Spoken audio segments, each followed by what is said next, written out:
In the dead of night they came like whispers on the wind, faces painted, machetes drawn, eyes sharp as obsidian. They were daughters of thunder, trained for one purpose: war. In the heart of West Africa, within the borders of what is now Benin, rose one of the most extraordinary fighting forces the world has ever known, an all-female army that would leave warriors and kings alike in awe and terror. Their exact origins are shrouded in mystery. Were they once elephant hunters? Or were they the personal guards of a queen nearly erased from history? Their names were Agojie or Mino. Their ferocity earned them the name Amazon warriors from Europeans, after the legendary women of Greek mythology. Some say it began with Queen Hangbe. When her twin brother died, she rose, quietly at first, as the head of the military, and when she returned from the battlefield, she took the throne. She broke the rules. She trained women to hunt, to fight, to lead. From her defiance, an all-female army was born. These girls were recruited young. Discipline was brutal. Training was relentless. Mercy was not an option. They became faster, stronger, ruthless, and soon they were not just guards. They were the kingdom's most elite warriors.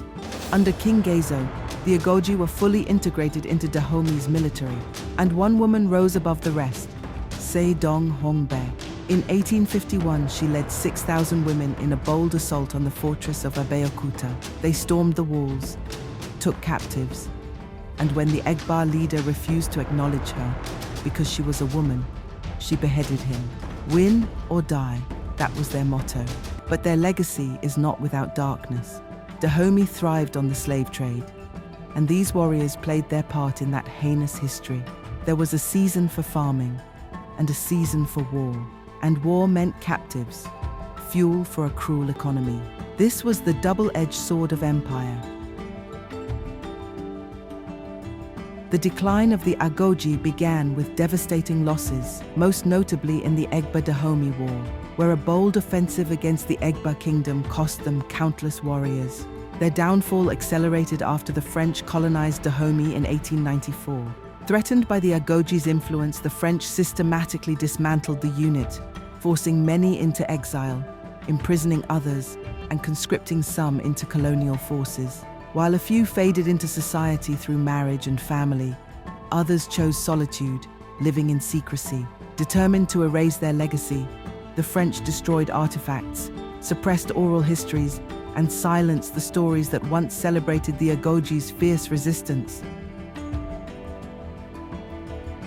But stories have a way of surviving. In 2022, the world watched The Woman King and saw a glimpse of what had been forgotten. In Cotonou, a bronze statue now stands, 30 meters tall, machete in one hand, rifle in the other. The Agojie are no longer a secret of the past. They are symbols of courage, power, and resistance.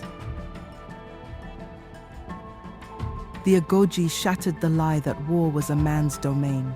They proved that strength has no gender. And though time tried to bury them, they rise again in memory and in legacy.